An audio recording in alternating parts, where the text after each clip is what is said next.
there is a, here we go.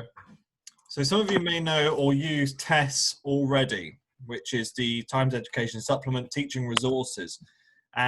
If you've not heard of it before, tess.com is a great tool for finding another job. Superb if you want to find another job. But also there's loads of teaching. There's loads of free teaching resources. Let's make sure we're muted if that's okay. Thank you. There's loads of great free teaching resources on there. And there's also loads on there which you can pay for. But if you've not used it before, TESS is a great source to be using for it. Now, what I'm going to try and do is I found some good teaching resources that are on there. But the aim is, if we're looking at online learning and improving online delivery, we're looking at going, well, how can I take something like a rather dull PowerPoint and a rather dull worksheet and make it interactive for the classroom in and away? And that's the whole purpose. How can we, in a way, make worksheets a little bit more attractive? So I'm not going to make resources. I'm going to take existing resources that are already out there, and I'm going to look at how we can use the software to improve it, take it to that next level. Because the key thing is, and you know, is it? It is. Talking to a lot of people about teaching resources and making them, it's finding time, and it is really difficult. And sometimes we go on these websites, we download things, but I'm going to show you how you can take them and add little twists using the software. So for tonight, I am going to just ask if we could mute our microphones. If you haven't got them muted, just make them muted, apart from Jane Harvey in her shed, because she's going to be my point of contact, which means that if I'm talking about something that you can't see, she's going to tell me. It's not working. Is that the session or your microphone? I can see it. I can see Tess. Brilliant. That's perfect. That's exactly what I want. So we're happy so far. So what we're going to do is, I've gone on to TESS earlier, and I downloaded a piece of, let me show you. So hopefully you can see I downloaded this teaching resource here. And this teaching resource is PowerPoint and a selection of worksheets. Now, my aim is to make them more interesting. So again, this was a free download that I got. So hopefully you can see the PowerPoint that I have downloaded. Here it is. So lovely PowerPoint. Got some good bits and pieces on it, which will be quite useful. But we're going to use, firstly, Nearpod to make it more exciting, and then we're going to move on to using another tool. So let's start looking at Nearpod. So Nearpod itself, you can access it just by nearpod.com and straight onto our home one. Now, as you can see, I've already used it quite a lot. It's something I do like using. And we're going to take that PowerPoint that I've downloaded, and we're going to create a brand new lesson with it. So here we can see, create your own, and we're going to go lesson in Nearpod. So that's my brand new lesson that I'm going to start. So as soon as I create new lesson, I'm just going to give it a name. So let's call this one Romeo and Juliet. There we go.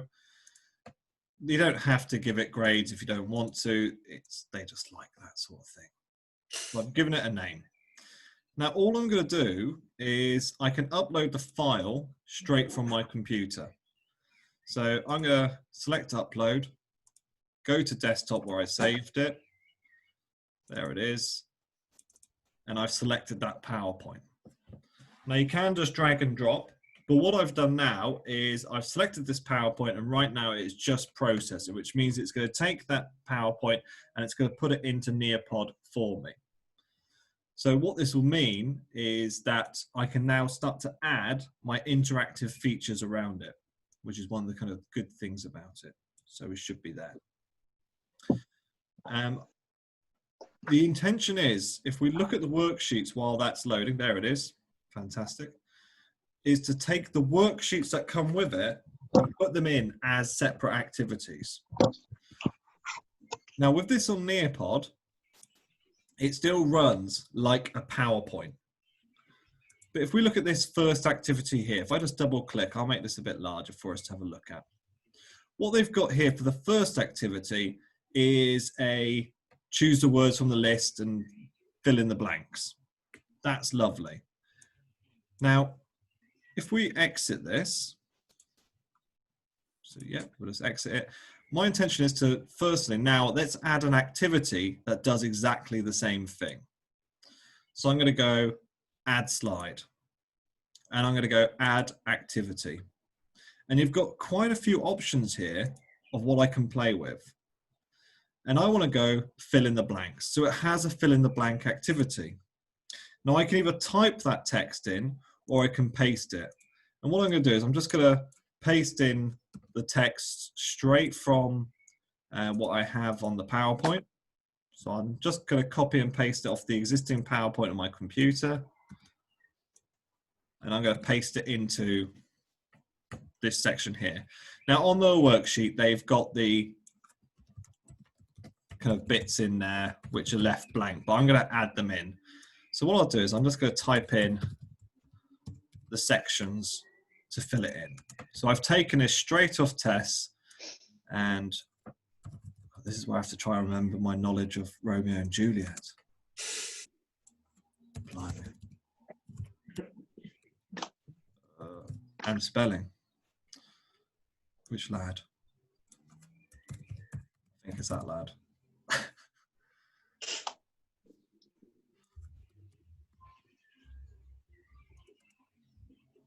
Let's just get rid of that because I can't remember. Okay. So I can change the layout of the text. Again, if we're thinking about scotopic sensitivity, I can change it, make it a little bit nicer for people to see. Now, once I've done that, I hit next. Actually, I'm going to go back because there we go.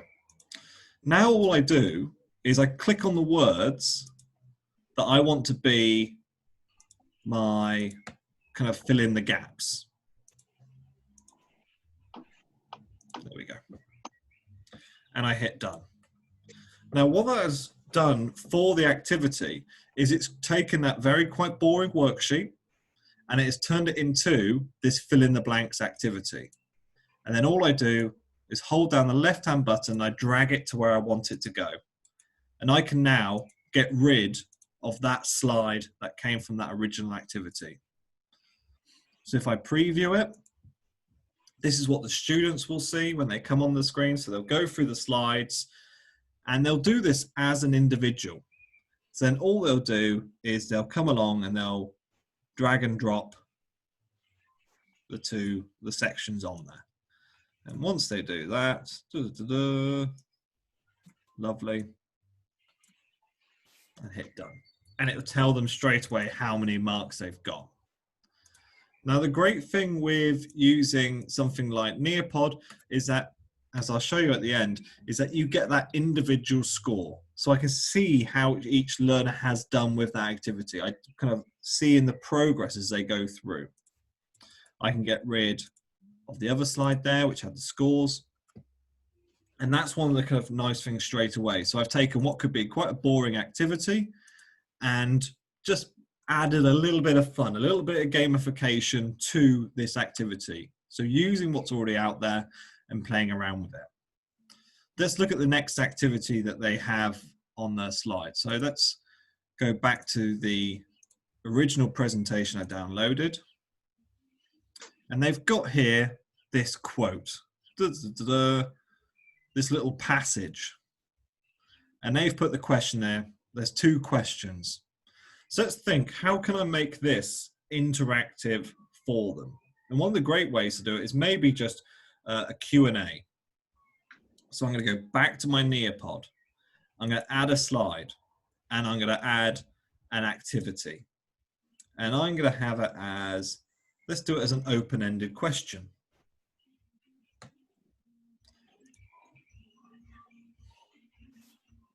So let's put the question in there. So again, I'm just copying and pasting. And I can paste that question in there. Again, I can add a little bit of a picture if I want to make it a little bit more interesting, or I can add a video, or I can Sorry, add music. Julian, you're on the PowerPoint and not on Nearpod. I don't know if that's supposed to be right. I didn't Thank you, want to.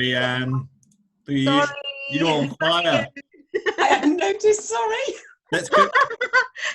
Come on. Let's go back to the start then. So what we're doing is I've gone to add slide. I'm adding an activity, and I'm going to do that as an open question to the group. So where is it? Open-ended question. And what I did was copy and pasted the question there for them. Now, I do have quite a lot of text I can add there. And because of the nature of it, what I'm going to do is I'm actually going to put a lot more in there.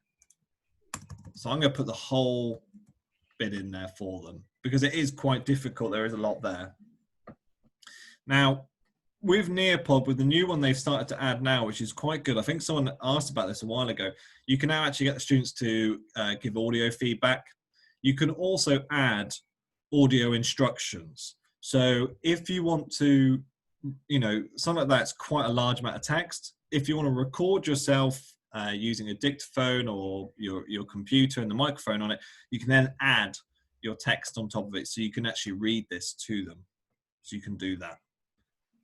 We hit save, and we now have that little activity put there for people. So someone's asked, can you add photos to the gap fill page to make it look more interesting? Unfortunately not. It's because all the focus is on that little activity. You know, it just, unfortunately, it's one of the things. Now, a key thing to remember is when you do add an activity, it always adds it at the end. So just remember to drag it to where you want it to go. So I'm going to get rid of the slide that I've replaced. So I've replaced that with this new activity. And now I can move on to my next one.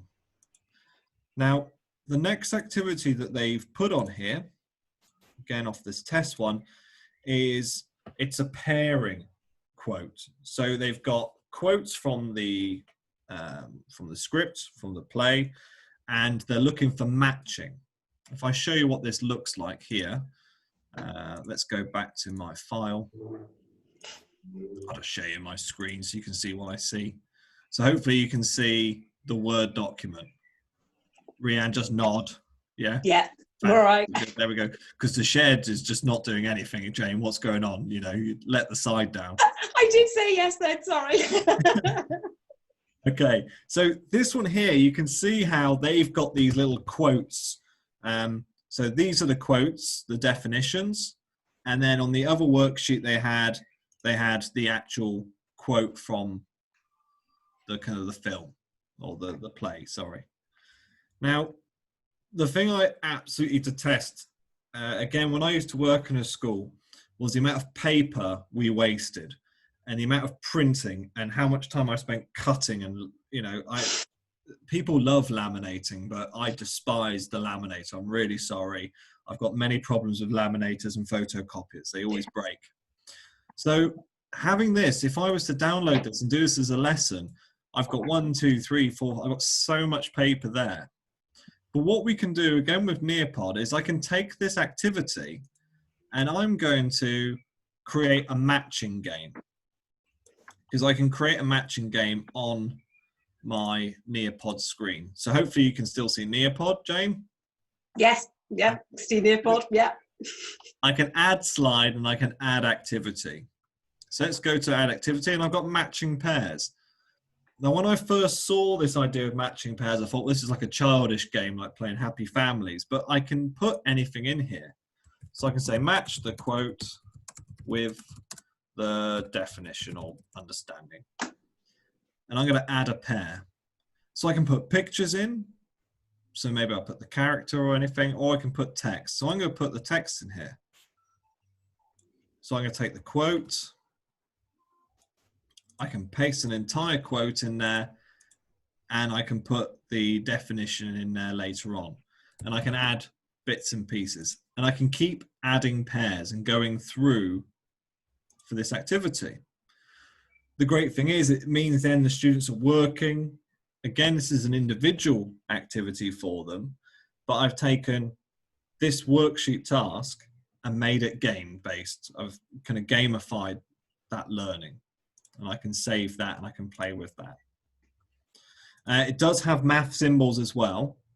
So if I just show that for those who want to look at the math symbols, you know, again, it doesn't just have to be literacy. There is a huge amount on here for us to play around with. So if you do want to add math symbols, I'd love to say I know what the majority of, but there you go, less than or equal to. There's quite a few bits on here to play around with. And this is why something like Nearpod, if you really get involved with it, it's hugely beneficial. Let me just add some text because it won't let me move on. There we go. Again, it puts it right at the end, and I'm now going to just move it up the screen. Let's go back to our PowerPoint, and let's look at the next task here. So this one here, they've said, name and describe the figurative language in the balcony scene. Be able to understand the meaning of each quote. And I go, okay, so let's look at the balcony scene. I think one of the first things I'd want them to do if I was teaching this is actually for them to watch the balcony scene. So how can I do that nicely? Well, with Nearpod, I can add content either from the web, I can add activities, but I can also add YouTube videos. So if I'm going to add a video, I can search for videos with YouTube Safe Search. So if I go in here, let's go Romeo and Juliet, Act 2, Scene 2. I'm going to say that like I knew that off the top of my head, but I practiced this morning, so I knew exactly where it was. And straight away, I've got a few options here for me to pick from. The good thing with using Nearpod is when you do your YouTube searches, it is safe search. When I ever did this, the Baz Luhrmann version was lovely, and I appreciated it. But you'll be amazed at how many students, when they came to write their assignments, were talking about DiCaprio and how the Montagues had guns and fast cars, and it kind of defeated the purpose of. I was like, please don't put that in your exam paper. Now it is just YouTube videos for this. But you can, if you've got videos that you've downloaded yourself personally from Vimeo, or if you've got Dropbox videos, you can upload your own. That's absolutely fine. It takes MOV files, MP4, AVIs. But let's put the balcony scene in there. So let's go for the Royal Shakespeare Company version. Again, in the preview box, I can preview it and I can watch it, make sure it's the absolute right one for me. And I'm going to hit save. Lovely. So what that's done now is it's put that video in there, which means my students can now watch that before they move on to the next task. So we've still got the PowerPoint, we've still got the presentation, we've got the activities, and the good thing is it's all in one context kind of area put together. The amount of times I've watched and observed teachers and they're trying to move between so many different things, this is all neat and all kind of put together for them. So it is really nice. I am recording this session, so I will put it on later on. I will put the class codes absolutely later on, so that's fine. Let's have a look what other features there are on Nearpod.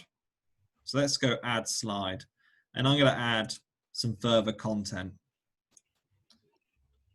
Activity, sorry. So one of the questions they put on here is, if we go back to my PowerPoint, let's go here. Let's take this. They've got some quite good little questions on here that I like. In your books, write a paragraph explaining whether you think the scene illustrates the themes of love or lust.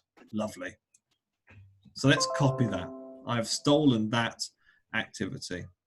Go back to my Nearpod, and I'm not actually going to do it as a question, actually. I'm going to go back. I'm going to put it as a collaboration. because I want to get everybody to share their ideas. So I'm going to go add activity, and I'm going to put collaborate. Now, collaboration boards, very much like your Padlets, allow for everybody to share. Whereas the other activities have been individual, this one is sharing board.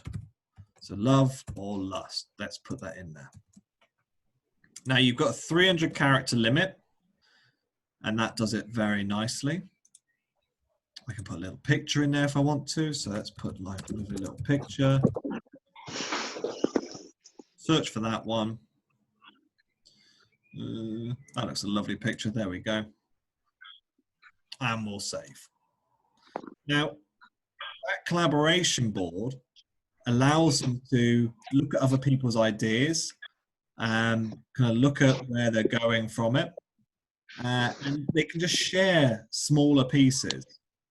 Now, what I could do here, the collaboration board, they're allowed to fill up to about 100 words, characters on the Post-it note.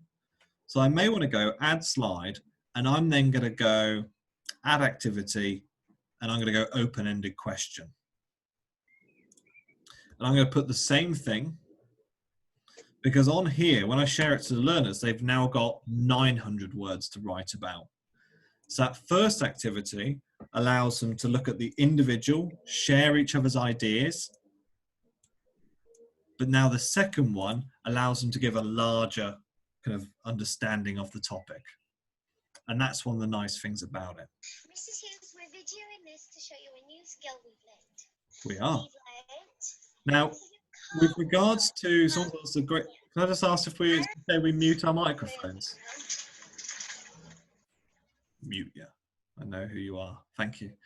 So someone's asked here, are you aware of who posts what on the collaborative slide? And yes, if they sign in. And I'm going to show you what I mean by that. So here's our classroom. I can go to the settings and make sure that's all in there. That's absolutely fine. And then what I'm going to do is I'm going to go save and exit. Now, with my lesson, I can share this several couple of different ways. So I can either do it as a live lesson. So if I do it as a live lesson, there we go. That means now that my students join using this code here. So using this code here, they'll go to nearpod.com and they'll put that code in. But I can also add it as a link and send it via email or a Google Classroom. Now, the benefit of doing it as a live lesson is that they can't move on to the next activity until I click. So with the live lesson, if I'm in the classroom, I can keep pace of what we're doing. I can allow them to go through and work at my pace. So if you want to, if you get the opportunity, go on your computer now, go to nearpod.com, and you'll ask you for a little code. And your code there is Lima, Oscar, Whiskey, Hotel, Sierra. I've got one person in already. And if you want to just join in, I can kind of guide you through, you'll be able to see. So I've got one person already. So they have to add their name to that before they start. So I'll always make sure, put your name there first. And we've got a few more people coming in. Brilliant. Now what I can do, I can either have it completely anonymous. So when someone posts something on the collaboration board, I can either show the student names or hide the student names. So that decision as to whether on the collaboration board, everyone can see who's posted what, I can pick whether or not they want to share it and see it. So those 17 that are on there right now will only see my screen. But now on their computer, they'll see as I move through the session, they'll see this first activity. What you've got right here is the teacher's screen. So only I can see this, but I can see people and how they have got on in that activity. And that's a nice thing. So on the student screen, they'll just see that activity. Whereas for me, as a teacher, I'll be able to watch them as they do the learning, and I'll be able to see their activity. So well done, Matt, 6 out of 6. H, 4 out of 6, work harder. 1 out of 6, Claire. What's gone on there? That's just dreadful. Good 6 out of 6, Deb. Well played. And that's a nice thing. Now, on this one, I'm only allowed a maximum of 40 students on the basic package. So that's one thing to do. If you have a class larger than 40, I'll be asking questions. I can still see the activity, so I can talk through it, which is quite nice as well. Good. Okay, I'm going to move on to the next one. So now I move on to the next activity.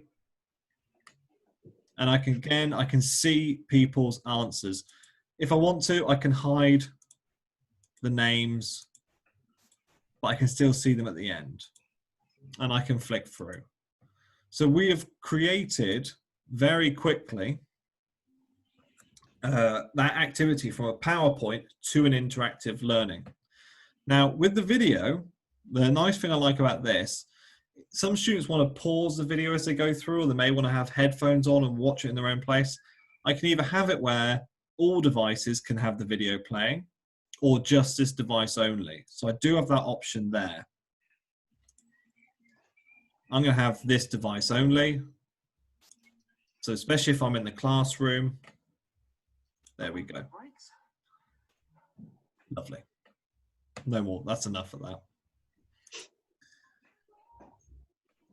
So if we go to the final one, which is our collaboration board, straight away, I've got a few options here. One of the things that someone's asked before is about moderation and safety when using this tool. Now, I can actually approve the posts before they come on. So you guys can start posting. So if you want, you start posting. Just put anything. Don't have to answer the question. Here we go. Lovely. So as you can see, I've got 4, 5, 6 there to post. And someone may write something very inappropriate. Who's put lust? You've not read it. It's true love, I assure you. But I can do a few things here. So this one here, I can go, no, don't want that one. That one I can go, yeah, we'll have that one there. So I can approve them. So if anyone does decide to put anything inappropriate, I can stop it straight away. And that's one of the nice things with it. Then I go on to this final question. Now that final one again is completely individual to each of the people in that classroom. So whereas the collaboration board, I had everyone able to work together and share their ideas. This final one here is just for you as an individual, and that's quite nice. So I can see answers as they come through. Someone's just loving the word lust. Now, the great thing, again, what I can do is if someone writes a lovely, really good answer, again, I can hide the name, but I can share that with the group. And everyone can see that. I go, this is a really great answer, guys. Let's kind of share this one, get some ideas. Now, unfortunately, the students can't go back to the collaboration board, but what would be a really great thing, and I would say to do, is if you go back to it, the classic button is print screen. And if I print screen as a tutor, I can then put that on the Google Classroom. Or I can share it as a link to that board so they can go back to it that way. So there are a few options you can do there. I'm just going to kind of finish this class. That's lovely. Well done. I'm going to leave this session. So with Nearpod there, I've delivered my lesson. Now, I can kind of go back to, if I hit the 3 dots and back on my home screen, I can go to reports. And what I can do is I can look at every time I've delivered this session, and I can go through and see the answers that everyone provided. I can see what they gave. I can see how many participated. I can see each of the learners, and I can download this, and I can keep this data always. And that's one of the great things again with it. And that's every time I run this session. It's always kind of useful for that. So Nearpod gives me quite a few options. Now, if it's not a live lesson, let's go back. Let's have a look at this. I can go student paced. Now, delivering at student paced is where the student's completely in charge of popping through each slide. So I can set this up. I've got 29 days for it to remain open, and the students can do it in their own time. Again, the great thing, I can either give them the code, I can email them the link, I can give them the URL, I can embed it in a Moodle, or I can hit Google Classroom. Hitting Google Classroom allows me then to set it as an activity for my classroom, and I can share that with them. That still gives me all the report data, so I can track it as I go. So if I set it as student paced, I can see that it's open. There we go. And I can view the progress. So setting it as student paced, I can see who's on my student paced session, and I can see how much work they've done so far. So with Nearpod, it really does give us quite a few options to play around with. Now, I've created that session, but I think I can make it a little bit better. So once you've written it, I can go back and play around with it. Now, if I use it for live and some at student pace, would the results come in the same report? Great question, Fiona. No. It comes in two separate reports. So if I show you one that I have delivered previously, here we go. Let's go to try and think of one that I've, okay. So what it will do, this session here, I've delivered it a few times, and it will come in, it will look like this. It will tell me the time I went live with it, because each of those classes has a different code. So you may notice my live lesson had the code, where is it? That one there. Yet my student paced lesson had a different code. So I would see a definite difference between the two ones.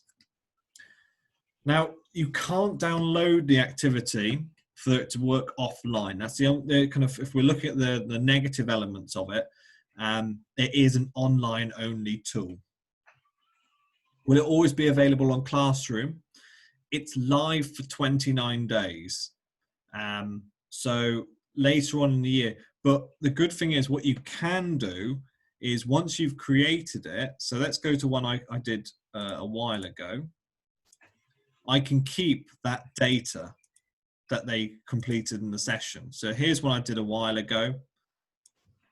I can go to, let's go to this is one they did 2 years ago, and I've still got access to it. Now what I can do with this, if I look at the session here, I can download it as a PDF. So if I download it as a PDF, I can either download the individual reports, so I can select all of them, and that'll tell me the data that was in there. So I do have quite a few options to play around with. So they can do some fantastic work on the collaboration board, and I can kind of download it as a PDF and print it off at a later stage. Now, I said I want to go back in, I want to change it. If I edit the lesson, what it does is it stops the delivery. So I'm going to stop the delivery there because it won't add to it as you go. So if I go live with the session and then go, oh no, I've forgotten something, it's a brand new code that gets generated. I just want to show some of the little other activities, nothing to do with Romeo and Juliet.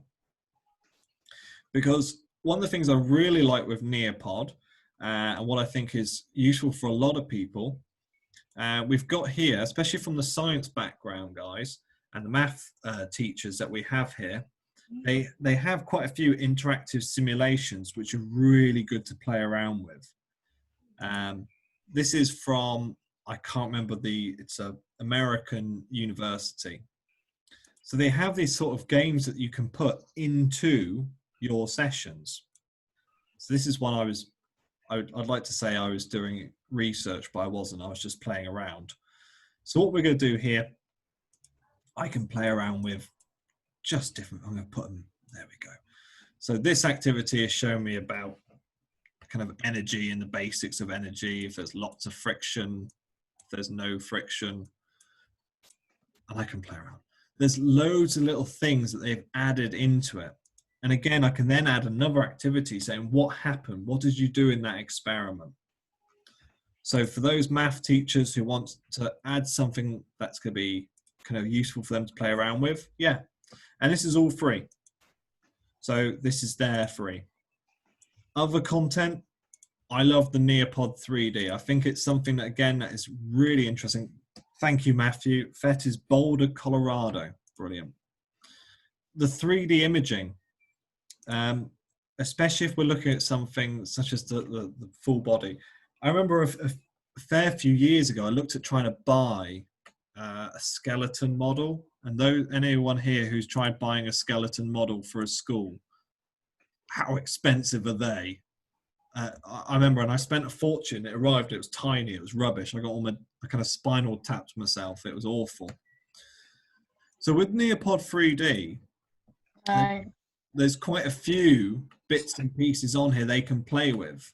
So the students, they've got these 3D models, they can zoom in, they can zoom out, they can play around with the activity they've got there. And there's loads of things in there really for us to play with and use.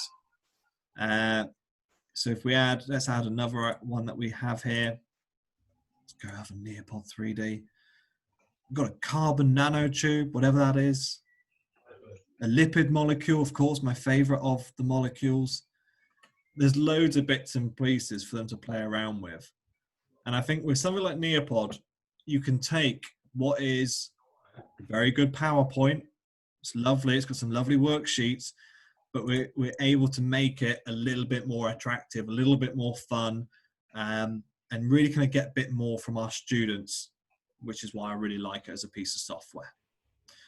I'm going to move on to another piece of software in a bit, but please whack some questions in the box, and I'm more than happy to answer them. I could talk about Nearpod all blimmin' day, I'll be honest. So if you've got any questions, whack them in the box, and I'll do my best to answer them. Can you use a Google slide to start off with? Yes, you can. Let's go back to the library. I'll show you that. Here we go. Create our lesson in Google Slides. It is a completely Google compatible piece of kit. So it doesn't just have to be PowerPoint. I can do it in Google Slides. It's absolutely fine. It's great. If the activity finishes, Jordan's asked a great question. Once I finish the activity, the students themselves can't go back to it. However, you as the tutor can download it, especially like the collaboration boards, and you can send it to them as a PDF. You can download the reports and give them their individual work or as a collaborative group work. So you do have that, and that stays forever on Nearpod. It's used with Teams. It is compatible with Teams. So again, if I'm going to go to sharing this, so say I want to, I can share it with teachers. Let's just save that one. It's going to take forever now. So if I'm going to, let's take my lesson here and say I'm going to go student paste. I have got a link there to connect it to Microsoft Teams. That's absolutely fine. Collaboration and student pace mode. So with the collaboration and student pace mode, again, all you do is the same as I did. I add the activity of a collaboration board. But remember, because it's student pace, the learners can go back to it at a later stage. They still have 29 days to complete the activity. So say, for example, one of them does it at 8 in the morning. You may want to say to them, go back later on that day and see other people's answers. You may want to add different answers, or you may want to use what they've written. So it's really just down to you. Just maybe put a little statement on there, or just email them, and that's fine. With regards to the amount of memory on the free one, the number one thing I would say is keep your slides nice and simple and clear. I don't add a great deal of imagery to mine because it really does fill it up. And just keep it simple. I've got quite a few on there, and I think I'm using memory-wise not a huge amount at the moment. So it's just about keeping it nice and clear and quite simple for it. Okay, how much is it? It's free. It's free, but there are, with the free one, you can only have 40 students in your classroom, and some of the activities they don't kind of put in. But the thing is, and I always say this, I think I said this with Padlet, there are so many schools that I've been to, and each teacher has their own account. And I kind of just think, well, isn't it easier if you just all club together? If there's like 5 of you in a department, you think, okay, 5 of us, that's £1 each or £2 each. And then you can all just share the login password. Because with this one, you can load as many sessions as you want. It's absolutely fine. So I just team up with people. So I share my Padlet with 4 other members of the staff, and it's a couple of quid, and it's blimmin' brilliant.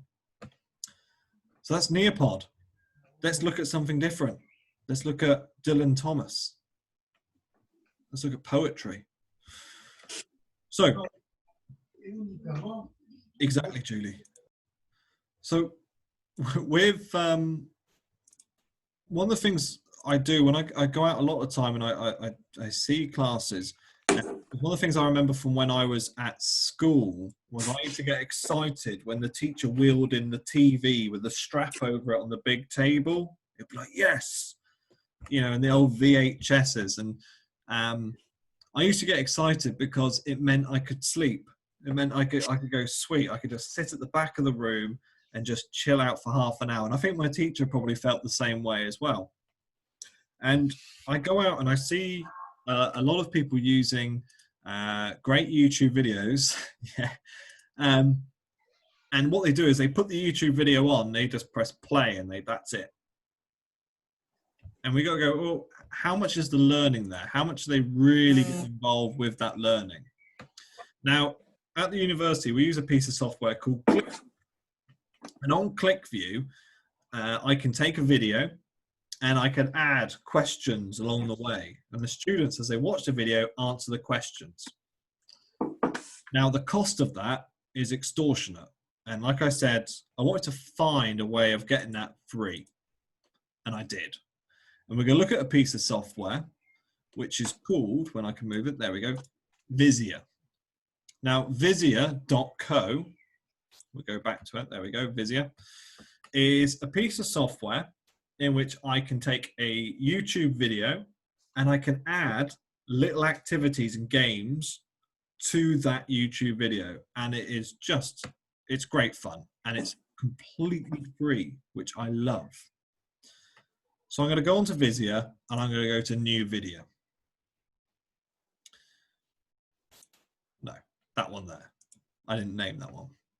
So when I hit new video, what it does is it's going to ask me to add a URL in.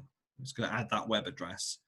Now, I went onto Tess earlier and I was looking for a bit of Dylan Thomas, and I found this worksheet here. And the worksheet I found was about the poem "Do Not Go Gentle Into That Good Night." Wonderful piece of poetry, and this was the worksheet. And inside, I died a little bit. I thought, this is the dullest thing I've ever seen in my life. If I was that child again back in the classroom, I'd probably set fire to something. So, because I was a pain. So what I thought, well, how can I use Vizia to liven it up? And the great thing is I found a few versions of this poem, which are great. So this one here is from BBC Cymru Wales. He should burn and rave at close of day. Rage against the dying of the light. Though wise men at their end know dark is right. So lovely. Now I've got this fantastic version of it. I can also get another version of it with Matthew McConaughey for those who want Matthew McConaughey, or I can get the original version, Dylan Thomas reading. There we go. I can get his version of him reading it. So I've got these options here of what I want to do. And once I've got it, all I do is, there we go. I copy that web address.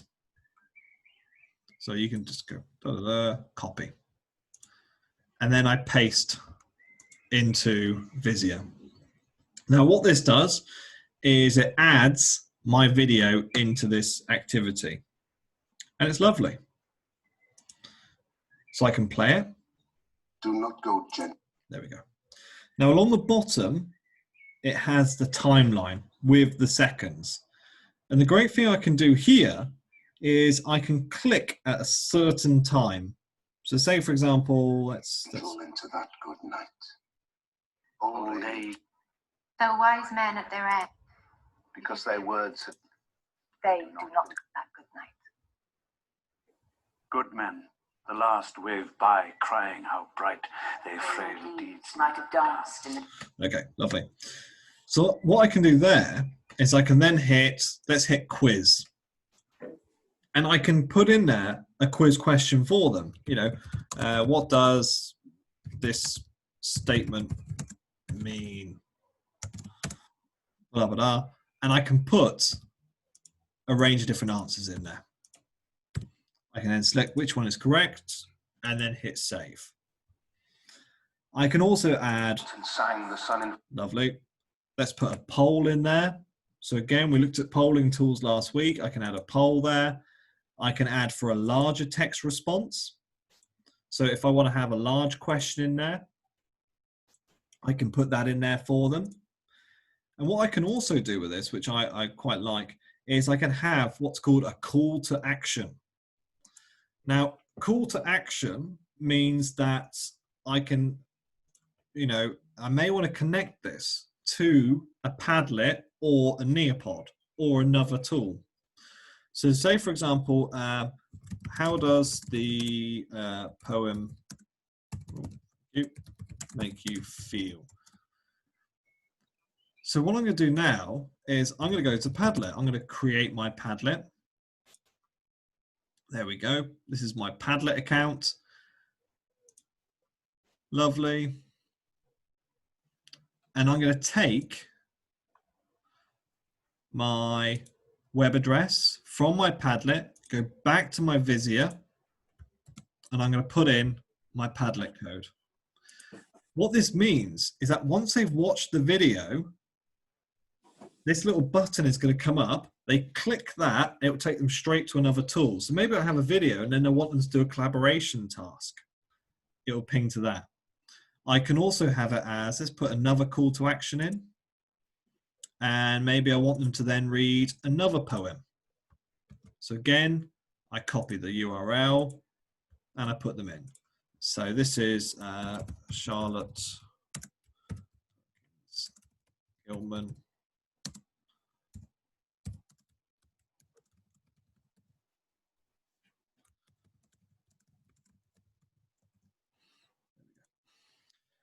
So what I've done is I've taken what is a very kind of just watch a YouTube video and they can play in those activities there. Now, if they go elsewhere, someone's asked a question, what happens if they go elsewhere? What it does is it opens a new tab. So this video stays where it is. So it doesn't kind of go anywhere. It just opens a new tab. So they can go back and they can play it as much as they want. So let's give this a name. Let's go Dylan Thomas. And I've got a few options here. I can embed it in my Moodle, or I can just share a link. So I'm going to share the link and I'm going to put it on, let's put it on an activity on the page for everybody. So I'm going to, let's put it as a little activity. So at least then you guys can have a look at this. And add link. Now I'm going to share this I'll share it to all of you, for those who are on. And for those that are not on, I'm going to put it in the chat box as well. You can turn the links into QR codes. So if you don't know how to create a QR code,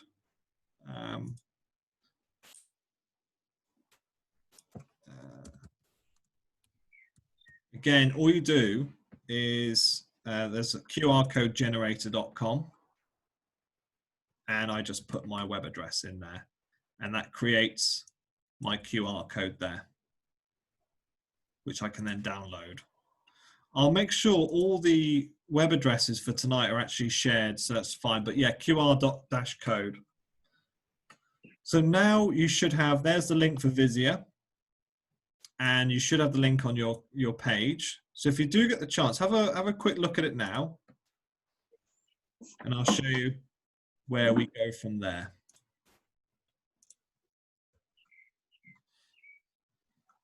Now I have the setting here where they have to provide a name and email address, so I can see that element and I can add that in, so that's absolutely fine. At the moment, I've got no responses. I'm letting you kind of go through.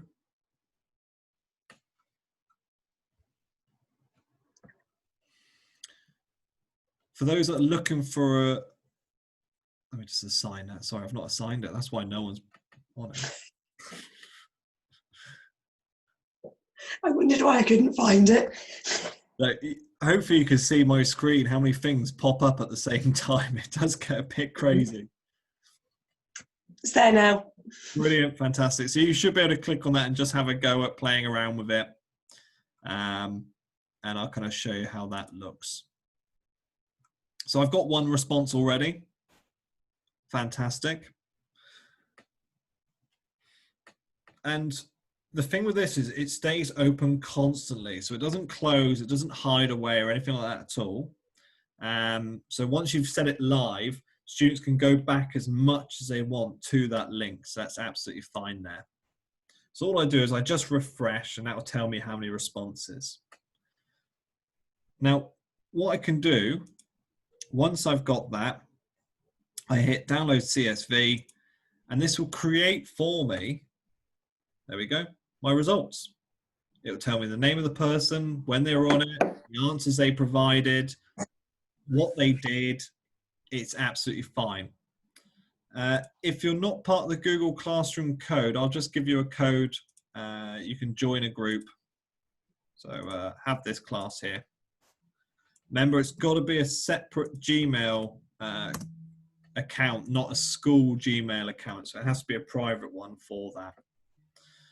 The children can access it without an email address. That's fine. All they'll need is the web link. So if you're sharing it with them and they don't have an email address, it's just that code there. Again, you can turn that into a QR code for them and they can play around with that. It's absolutely fine. So how many responses are we up to now? What, 7. Wonderful. Download the CSV. Again, just have to keep downloading it and it'll update it for you. So there we go. I can see the results based off that. And what I've been able to do, again, is take something like that and turn it into an interactive, fun, engaging video. I can do it with a few things. So I was looking at some different ideas. I have one here about reducing your carbon footprint. Again, I can add some questions and some polls in there. So, you know, what does CO2 mean? Put your answer in the box below. How can you reduce your carbon footprint? Really play around with it based off what is a 1:45 video. And it's once I've created it, it's constantly saved. And I can do this in the classroom. I can do it out the classroom. I can create this. They can sit with their iPads. They can go find a nice little comfortable space, maybe sit with a friend, and they can watch that video together. You can do this with all age groups as well. And this is the thing I love about it. This is why I said about having the different bits of poetry. I can have it read by Dylan Thomas. I can have it with Matthew McConaughey, or I can have it with famous Welsh actors. It's superb. And again, it's just simple and clear. Click, do, enjoy, and play around with it. And that's one of the things I really loved it. The software I've used, which is ClickView, is just far too complicated. It just takes too long. And what happens is if something's just like that, it really kind of puts you off. If you have any questions about using Vizia, please pop them in the chat box. Really thank you again so many for coming on tonight. And kind of engaging with these activities. It is absolutely superb, and it's really pleasing to see everyone kind of getting involved. I've had some really wonderful messages of people who've tried different tools, and I really do appreciate hearing your feedback, because it kind of gives meaning to what we are doing here. I think education is definitely changing for the long term, and having wider opportunities like this for us to play around with is kind of great, and it's kind of good for us. QR code with a Chromebook? I think so. I think you have to download an app though for the Chromebook, but I don't know enough about Chromebooks, so I'm afraid I wouldn't know. Beth and I have put together some more sessions. I think is Beth there? Where are you? Yes, I am. Beth, do you want to quickly talk about any of the sessions that are coming up in the future? Well, next week, once you've, I have sent you an email. I'm a little bit late this week, trying to catch up with everything. But I think we agreed next week is going to be like a Google, very, very quick overview of the Google Classroom again. So if anybody... Wednesday? Thursday. Wednesday. Thursday. I thought Thursday was Sway. No, no, that's a week. That's a week away. Am I? Oh no, sorry. I think you're right. I'm wrong. I wrote it on a piece of paper and everything. Oh, sorry, everyone. Julian's right and I'm wrong. Yeah. So next Wednesday is Google Classroom. Next Thursday then is Office 365 with I think an overview of the main tools, isn't it? Yeah. Word, PowerPoint, and all those. Yeah, I think for those that don't know, we're gonna, for some of you have used it, Office 365. We're gonna look at the big three: Excel, PowerPoint, and Word. But we're gonna look at there's a lot of features on the Office 365 version which a lot of people don't realize about, and I didn't really know about. If you're looking at accessibility in your classroom, we're gonna look at how to use collaboration features. We're gonna look at subtitling. There's a lot more on Office 365 that people don't know about. So we're going to look at how to set up those sorts of elements using 365. The Google Classroom recap on Wednesday is it's a blast through setting up a classroom, getting assignments out there. So those that missed the 4 sessions, perfect opportunity for you to catch up. And then the following Thursday after that is Sway, which if you've not used Sway before, it's very attractive. You're in for a treat. It's a hot piece of software and other bits and pieces. So it's good. Should be fun. What time on Wednesday? 7. Got nothing. I'm not going on holiday, so might as well sit here and do this. Like 7 o'clock till 8. That's good for me. So thank you so much. I think someone emailed me in the week about interactive whiteboards.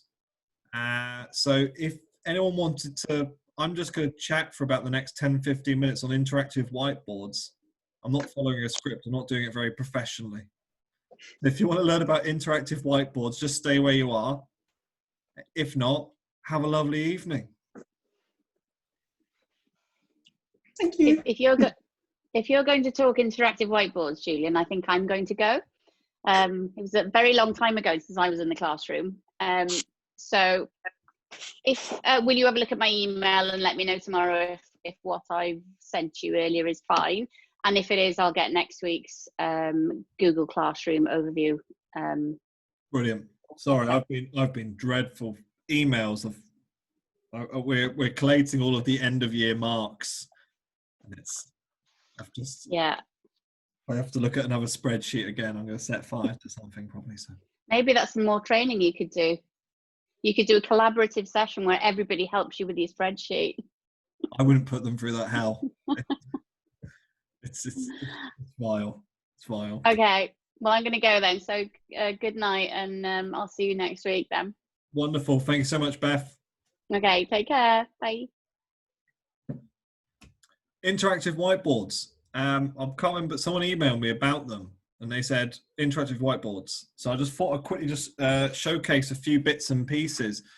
They were asking about, I think they were a science teacher, and they wanted to know about they wanted something that they could draw and the students could watch and collaborate. And there's a few ideas that potted through my head, and I wasn't in a typing mood, so I thought this would be easier. With Zoom, you do have, where is it somewhere? There is somewhere on here where you can, there we go. If you hit share screen on Zoom, if you have it, you can actually get a whiteboard, which you can draw on for the students, and you can add text in there. So if you are looking to use interactive whiteboards in any way, the first option I would say is use Zoom. It is one way only, so you can't share that board with other people. But the thing I do like about this is, especially with Zoom, is that I can record my session. So if you were, students can write on it. Charlotte Evans, where are you? Unmute yourself, Charlotte Evans. I'm here. I use it with students. Hang on. Yakanori, tell me how you do it. So they have options on their computer, and it comes up with annotate. So this is me writing on your screen. No way! See that? Yeah. Oh, fantastic. So you can Anybody else? So you can. So I can add labels to a diagram that you draw or something like that. It's really good. Fantastic. Can I stop you from doing that? Yes. In the permissions, if you go to the bottom, so hang on, if I stop doing it, if you go to where it says share screen, yeah, because you can draw willies on it and all sorts of things. Brilliant. I love how that's the first. If you go to share screen, yeah, so you've disabled it, it says. Yeah. Share, yeah. So I think that stops me from annotating it. Okay. No, it doesn't. I'm not sure. Okay, I'm gonna have to play around with that. A few people were asking about interactive whiteboards, and I was kind of going, well, that for me, it would be the first thing I would do. There's a lot of software out there, but I would be saying, well, use Zoom, because at least then you can do that. Now, if you haven't got Zoom and you can't use it, there's one which is called AWAP. Now, AWAP again is a collaborative board. I can write, I can draw, I can add text on here, and I can upload images, PDFs, and PowerPoints and annotate on top of them. Actually, can you all see that? Sorry. Can you all see my AWAP? No. No, brilliant. Great, No. Great work, Jules. It's all right. This is my unprofessional side. I can say what I want now. Beth's gone. Do you want me to unmute? There we go. So this is AWAP. Again, the great thing with it, it's a collaboration board. So I can invite people to edit or watch and read. The issue with it is that unless I'm using something like Zoom at the same time, they can't hear me. And there's not a great deal out there which does both at the same time. So if you're going to use an interactive whiteboard and you want that, then I would be saying use Zoom first and then use AWAP from there. So that's pretty good. I think there's a lot there for me to learn. So thank you, Charlotte, for sharing that. I really do appreciate that. But I'm gonna go now. Please enjoy your YouTube videos and Nearpod. I'll sit here for the next 3-4 minutes. If you do have any questions, please pop them in, and go have yourselves a lovely rest of your evening. Thank you.